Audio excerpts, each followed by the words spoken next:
নমস্কার, আপনারা শুনছেন বেঙ্গলি ক্লাসিক স্টোরি চ্যানেল মৌমিতার সাথে। এই চ্যানেলে সকল শ্রোতা বন্ধুকে অনেক অনেক স্বাগত জানাই।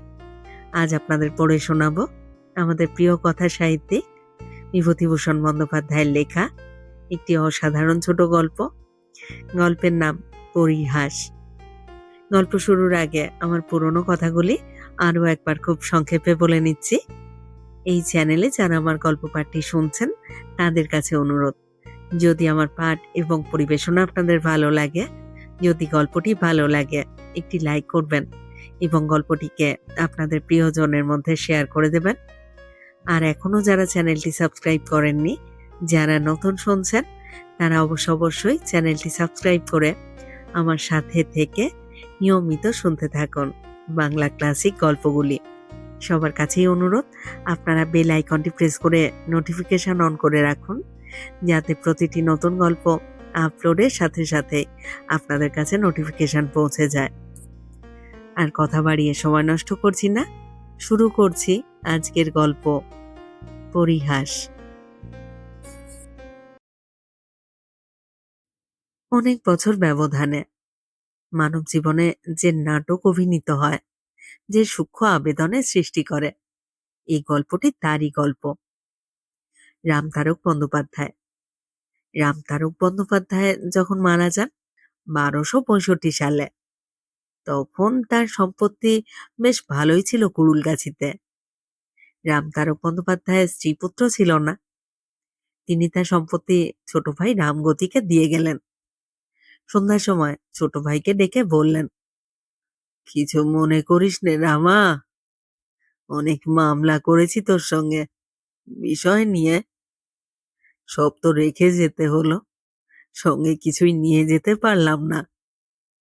এখন সব বুঝতে পেরেছি ভাই, কিছুই কিছু না, নকলের জন্য আসল হারিয়ে বসে আছি।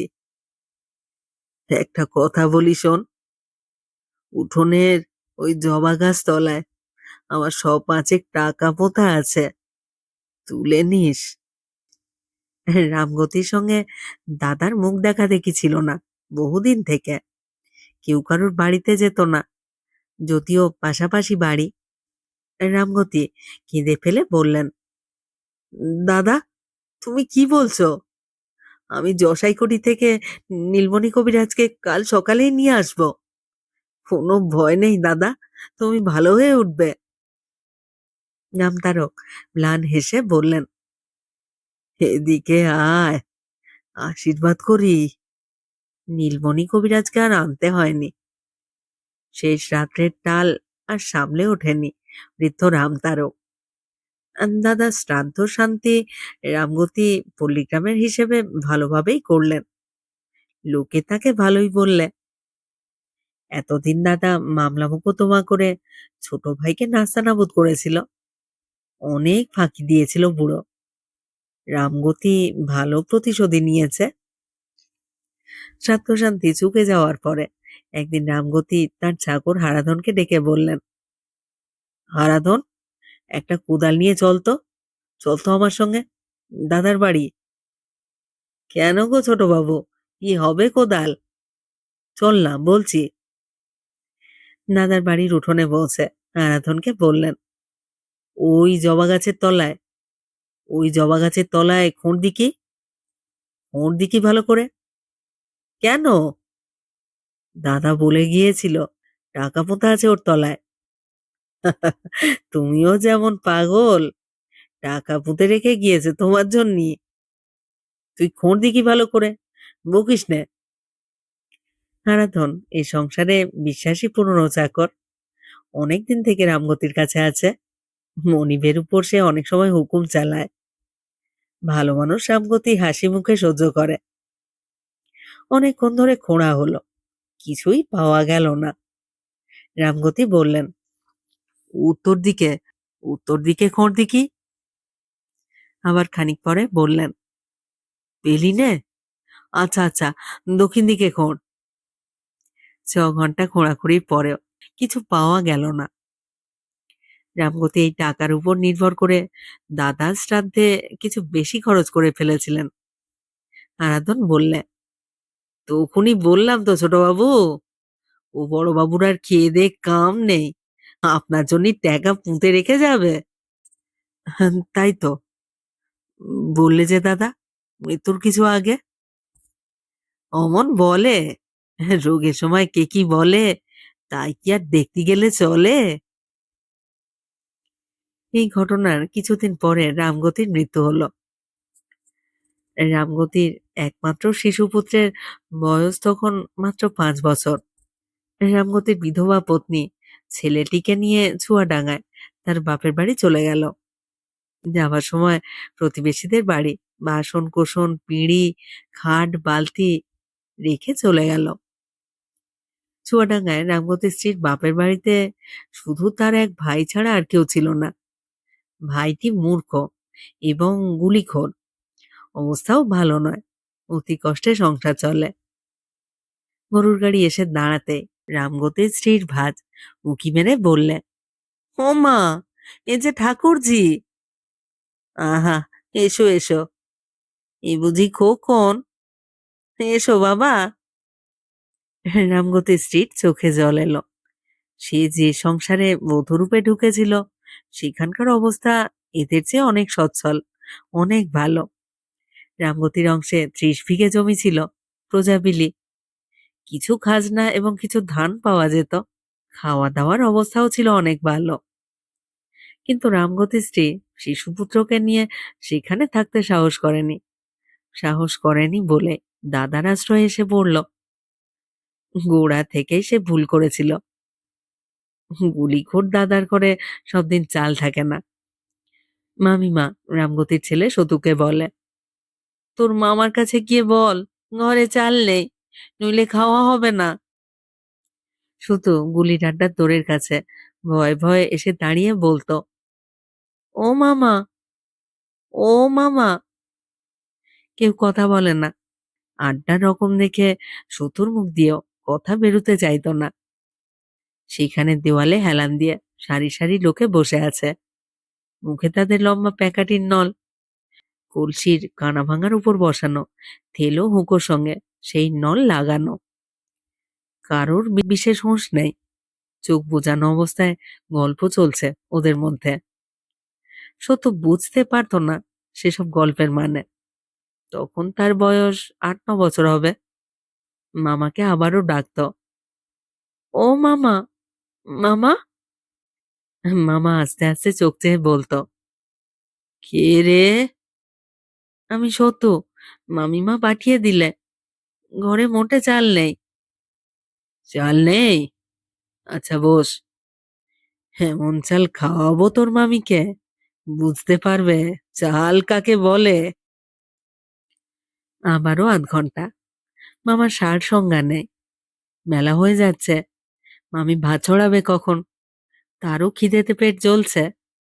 সে আবারও ডাক দিল, ও মামা। কে রে? আমি সতু, চালের পয়সা দাও, চালের পয়সা দাও মামা, ঘরে চাল নেই কিচ্ছু। দাঁড়া, হাতি বিক্রি করি আগে, হাতিটা বিক্রি করেই তোকে চাল তো চাল। ঘরের মধ্যে উকুন থেকে কে একজন টেনে টেনে বললে, হাতি কেন দাদা, আম বাগানটা বিক্রি করে দাও না। আরো কিছুক্ষণ কেটে গেল। সতু ডাকলে, ও মামা, মামা। কি রে? চালের পয়সা দাও। মামা ট্যাগ থেকে 2 আনা পয়সা বার করে ওর দিকে ছুঁড়ে দিয়ে বললে, যা, যা, আর নেই, ওই দিয়ে চালাতে বলগে যা, যে করে হোক। এই রকম ছিল মামার বাড়ির সংসার। মামি খুব ভালো লোক ছিলেন না, ভাত দুটো দিতেন বটে, কিন্তু হাজারো মুখ নাড়া দিয়ে আর হাড় ভাঙা খাটিয়ে নিয়ে। হ্যাঁ, সতুর মা ইতিমধ্যে একবার কুড়ুলগাছিতে গিয়ে দেখেন তাদের জমি জমা অপরের দিব্যি দখল ভোগ করছে। তার হয়ে কথা বলে এমন লোক পাওয়া গেল না। মামলা করা একা মেয়ে মানুষের কর্ম নয়। দেখে শুনে তিনি আবার বাপের বাড়ি চলে এলেন।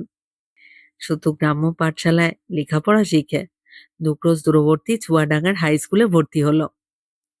কয়েক বছর অতি কষ্টে পড়াশুনো করে সে দ্বিতীয় বিভাগে এন্ট্রান্স পাশ করলে। তার বয়স তখন 18 বছর। এই সময় সতুর মা পরলোক গমন করলেন। সতুর মামিমা ওকে বললেন, এইবার একটা চাকরি টাকরি দেখে নাও বাবা, সংসার আর চলে না। তোমার মামাও বুড়ো হয়েছেন, আর তার ক্ষমতা নেই চালাবার। মামাতো ভাই দুটি ছিল অজমূর্খ, বর্ণজ্ঞান পর্যন্ত তাদের হয়নি। পরের গাছের আম কাঁঠাল চুরি করা, মাছ ধরা, এই ছিল তাদের কাজ। শতুর চেয়ে বয়সেও ওরা ছোট ছিল, সুতরাং শতুর উপর পড়ল গোটা সংসারের দায়িত্ব। একদিন ওর মামি বললেন, সতু, একবার যা তো কুড়ুলগাছিতে। ঠাকুর জামাইয়ের অনেক সম্পত্তি ছিল, ঠাকুরজি অনেক বাসন কোসন পরের বাড়ি রেখে এসেছিলেন শুনতাম। দেখে আয় দেখি বাবা। সতুর মাও তাকে মরবার সময় কথা বলে গিয়েছিলেন। বলেছিলেন, অমুক অমুকের বাড়ি বাসন আছে, রূপোর খাড়ু আছে। দাদার তো এই সংসার কখনো আনতে ভরসা পায়নি, উড়ে যেত এতদিনে। তারা খুব বিশ্বাসী, আমার নাম করে জিনিসগুলো ফেরত নিবি তাদের কাছ থেকে। বৌমাকে তো আর দেখতে পেলাম না, বৌমাকে গিয়ে বলবি আমি দিয়েছি তাকে। অনেকদিন পরে সতু এলো কুড়ুলগাছিতে। 5 বছর বয়সে এখান থেকে চলে গিয়েছিল সে, কিছুই মনে নেই। বাবার কথা মনে পড়ে ওর চোখে জল এলো। হারানো শৈশবের কত আবছায়া, অস্পষ্ট স্মৃতি মনে জাগে। যেন ওই জানলার ধারে রুয়াকের কোণে কবে বাবা তাকে কোলে নিয়ে আদর করেছিল, সেই মুখখানা যেন আজও মনে পড়ে। পুরনো বাড়িতে ঢোকা যায় না, ঘন জঙ্গলে উঠোন ঢেকে ফেলেছে। চাঁদের কার্নিশে জিউলি গাছ মস্ত বড় হয়ে আঠা ঝরাচ্ছে, বট গাছ গজিয়ে ফল প্রসবের অবস্থায় এসে পৌঁছেছে। তবুও সে পরের বাড়ি থাকলো না। জন ধরে বন জঙ্গল কাটিয়ে এবং একটা ঘর পরিষ্কার করিয়ে নিয়ে সেইখানেই থাকলো। সঙ্গে এনেছিল একটা ছোট বিছানা, মশারি আর বালিশ। যাদের নাম মা করেছিল মৃত্যুর আগে, সেই সব জায়গায় গিয়ে বাসন চাইলে সতো। তারা বললে, হ্যাঁ বাবা, সে কি কথা, আমাদের কাছে বাসন সে কবে নিয়ে গিয়েছে তোমার মা? সে কি আজকের কথা বাবা? না না, থাকলে যে দেব না, তেমন অধর্ম কাজ কখনো হবে না আমার হাড়ে। না বাবা না, সেসব তোমার মা নিয়ে গিয়েছিল। কেউ কিছু দিলে না, অথচ তাদের অবস্থা ভালো, কোঠা বাড়ি, দু একজনের দোতলা বাড়ি। সবাই হাসি মুখে মিষ্টি কথায় ফাঁকি দিলে ওকে। দুটো বাঁশঝাড় গ্রামের শ্যাম চক্রবর্তী দিব্যি ভোগ দখল করছেন। খবর পেয়ে সেখানে যেতেই মৃত শ্যাম চক্রবর্তী হেসে বললেন, এসো বাবা এসো, ও বাঁশঝাড়, ও বাঁশঝাড় তো আমারই। সীমা ছাড়া হয়ে পড়েছিল বলে তোমার বাবার সঙ্গে গোলমাল হয় ওই নিয়ে। গায়ের 5 জনকে জিজ্ঞেস করে দেখো, ও আমার পৈতৃক আমলের বাঁশঝাড়। মিটে গেল। শুধু ছেলে মানুষ, বিষয় সম্পত্তির কি বা বোঝে, কি বা জানে। ছেলে মানুষ পেয়ে সবাই ওকে ফাঁকি দিলে। কেবল মুরুট পাড়ার জীবন ডাক্তারের বাড়ি ও সত্যিকারের স্নেহ পেলে খানিকটা। জীবন ডাক্তারের স্ত্রী ওকে বললেন, তুই তখন এতটুকু, এখানে আসতিস, ডাল শাঁস দিতাম হাতে, খেতিস বসে বসে। আহা, তোর মার তো আর মরবার বয়স হয়নি, অল্প বয়সে মারা গেল, অল্প ভুগি লোক। তা বাবা, বস, দুটো মুড়ি খা। কে একজন একদিন ওকে এসে বললে, বাবু, আপনাকে ডাকছে আপনাদের পুরনো চাকর হারাধন, সে উঠতে পারে না বিছানা থেকে। আপনি এসেছেন শুনে কদিন কেবল আমাকে বলছে আপনাকে ডাকতে, তা আমার সময় হয় না। সত্য, আরাধনের নাম শুনেছিল তার মায়ের মুখে, ছেলেবেলায় দেখলেও সে কথা তার মনে ছিল না। লোকটা ওকে একটা ভাঙা কুঁড়ে ঘরে নিয়ে গেল। উঠোনে একটা কামরাঙা গাছে পাকা পাকা কামরাঙা ঝুলছে। ঘরের দাওয়ায় একটা মাছ ধরা ঘুনি উপর করা আছে। ঘরের মধ্যে অন্ধকারে মেঝের উপর বিছানায় একটা লোক শুয়েছিল। শুধু ঘরে ঢুকতেই লোকটা বিছানায় উঠে বসবার চেষ্টা করলে, মুখের দিকে চোখ চেয়ে বললে, কে? খোকন, আমার খোকন সোনা, আয়, কাছে আয়, ভালো করে দেখি, কোলে পিঠে মানুষ করেছি রে তোরে। লোকটা হাউ হাউ করে কেঁদে উঠল। শুধু তো অবাক, চুপ করেই রইল সে। লোকটা বললে, বাবা, তোমারে ডেকেছি কেন বলি? আমি মহাপাপ করেছিলাম, তোমার কাছে সেটা বলি। আমার সব গায়ে ঘা হয়েছে, তার উপরে জ্বর, খেতে পাই নে, কেউ একটু জল মুখে দেবার লোক নেই। তোমার জ্যাঠামশাই মরবার সময় তোমার বাবারে বলে, তাদের উঠোনে জবা তলায় 500 টাকা পোঁতা আছে, আমারে সেই টাকা তুলতে বলে তোমার বাবা। আমি মাটি খুঁড়ে দেখলাম একটা পেতলের বগ্নোর খানা দেখা যাচ্ছে। আমি তার উপর অমনি মাটি চাপা দিয়ে ফেললাম। কুবুদ্ধি চাপলো মাথায়। তোমার বাবাও দেখলেন না, ভাবলে আমি অনেক দিনের বিশ্বাসী লোক, আমি কি আর ফাঁকি দেব? রাতারাতি সেই টাকার বগ্ন আমি তুলে নিয়ে গিয়ে, তোমার কাছে বলতে লজ্জা করে, আমার এক বিঠি ছিল, তার হাতে নিয়ে গিয়ে দিলাম। সে টাকা আমার ভোগে হয়নি বাবা, সে মেরে দিলে টাকাটা। দিন 15 পরে টাকা নিয়ে সে গঙ্গার ওপারে তার ভগ্নিপতির কাছে চলে গেল। তোমরাও এখান থেকে চলে গেলে। আমার সেই থেকেই খারাপ অবস্থা, এখন আর খেতেও পাই না। যতদিন শরীরে শক্তি ছিল, জন খেটে পেটের ভাত চালিয়েছি। এখন তো বুড়ো হয়ে গিয়েছি, রোগগ্রস্ত, আর খেতে পাই না। আমার যে এমন হবেই, বিশ্বাসঘাতকী কাজ করেছি যে, পুরনো মনিবের টাকা চুরি করেছি, আমার এমন হবে না তো কার হবে বাবা? আজ তোমার কাছে বললাম, যদি তাতে পাপের বোঝা কমে। আর আমার তো হয়ে এলো খোকন, বড্ড জোর 2-1 মাস, তোরে যে দেখলাম মরবার আগে। শুধু কিছুক্ষণ সেখানে বসে 2-1 সান্ত্বনার কথা বললে ওকে। তারপর পকেটে হাত দিয়ে যা কিছু ছিল ওর বিছানার পাশে রেখে ঘর থেকে বেরিয়ে চলে এলো।